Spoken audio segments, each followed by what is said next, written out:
Hello. Today I'm talking to Tim Hodgson about life. So Tim, what's the biggest challenge facing people today? And somehow it's not what you think it is. I think that most people nowadays would say that the big challenges facing themselves are the economy or finance or getting a job, keeping a job.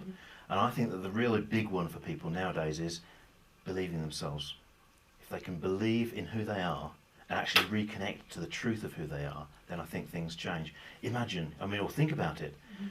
When you were younger, you had absolute and complete faith in what you could do, didn't you? Yeah. So you knew whatever you did, you'd set off, you'd start and learn to walk, you'd pick yourself up, you'd start again. And somehow, over those last few years, that all gets knocked out of us.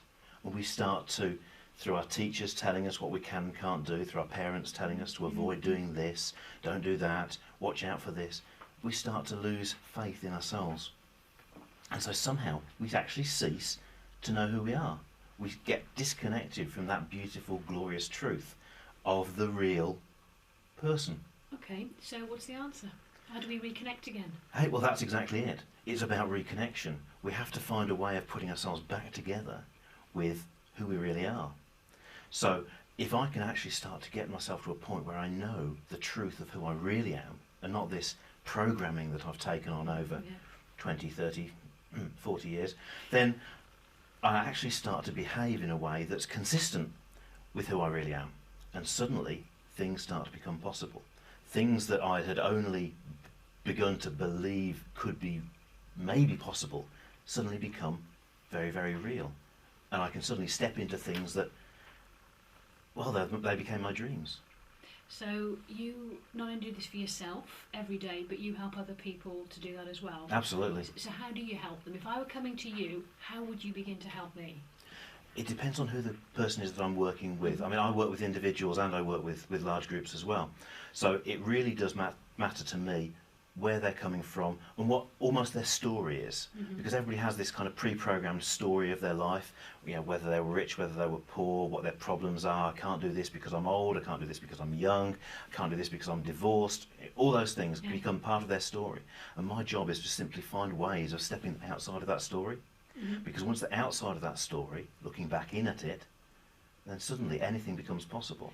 Do people actually find it difficult to take on board or to understand that they have got stories? Yes, they do. Yeah. And actually, when people start talking, one of the things that I will do with people is I'll listen to them. Yeah. And once they start telling me the same story again, now I notice it, and I can help them to see that they're simply reprogramming themselves the same story. And then I use a whole series of techniques. I'm a trained NLP trainer, I'm a hypnotherapist. I work a lot with Hawaiian Huna shamanic work as well.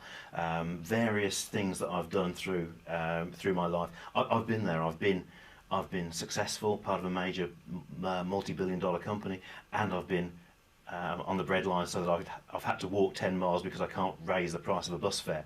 So I've been both sides of the coin, and I know what the challenges are for people. And once we've done that, I've got a whole kit bag of tools that I can use to take people and say, now this will help you step forward. Right. And if someone has got this idea that they want to change their life, they want to move forward, they want to perhaps get a new vision for themselves, but they don't quite know how to do it, quite know what to do, what do they say? What do they say to you? How does it sort of start up? How do you move them forward? I've got a few things that I'll usually do with somebody when they first start working with me.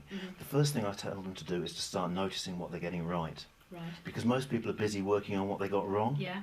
So if we can start noticing what they're doing right, so start up an achievements diary, start noting down all the things that people say that you get right, the things that you notice in yourself that you get right.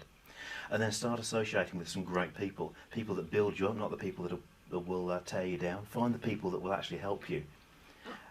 And then we start reading, start bringing things into your life that will actually move you outside of that. And then maybe read some of the stuff on my website, give me a call, I'll help you through some of that stuff. We can give you some pointers. Even in a few minutes I can start to put you in the right direction of, okay, what's next for you? Yeah. And that becomes a really exciting part of your life. I was going to ask you, as you were talking there, 'cause it reminded me of something from my own life, Yeah. but when you say be with people that sort of going to bring you on, my words, isn't there, for me, when I was there was a huge sort of scare factor. I'm going to leave people behind, or people won't like me because I'm going to change. So how do you help them get over that? How do you help them deal with those situations? That's actually a fabulous question, because isn't that one of the biggest fears that we Yeah, have? absolutely. Is It was mine. suddenly the peer group that we've got, the people that we're actually friends with. Yeah.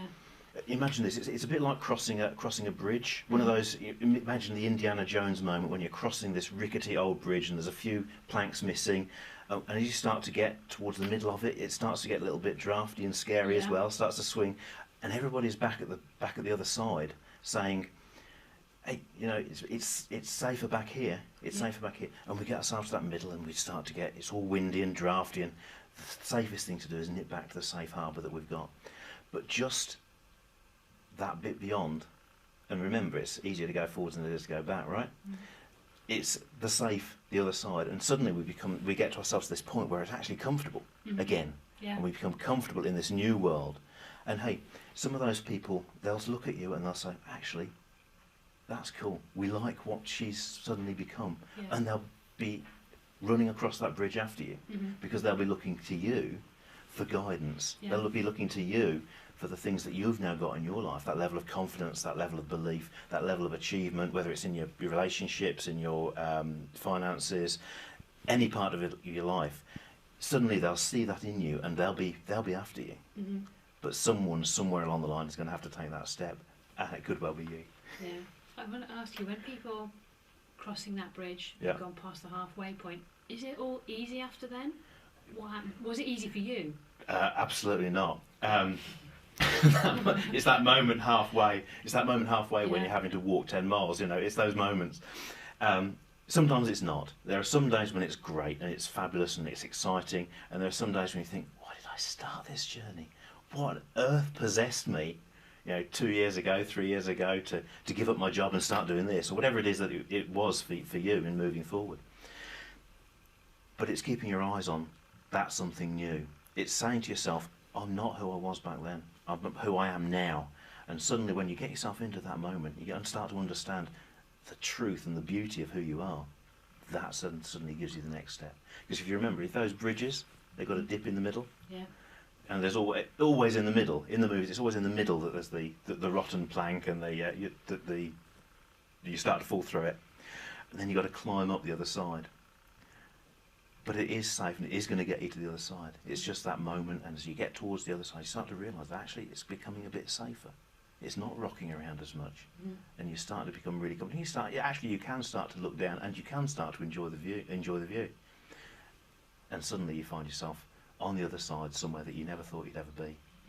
I've got one final question for you. If you're going to leave people with a thought for today, a step, an idea to go forward, what would it be? Trust yourself. Whatever you do, trust yourself. Whatever's happening, if you get an impulse to do something, go and do it. If you get an impulse to read a book, read it. If you get an impulse to call somebody, call them. Whatever it is, but start to trust yourself, because we are our own best guide. Don't look to your friends, don't look to your family, don't look to religion or to the newspapers or to the media. Look to yourself, look inside yourself. What am I right now calling myself to do? When you get that one thing, go and do it, and you'll find yourself on the way. Tim, that's lovely. Thank you ever so much. Thank you.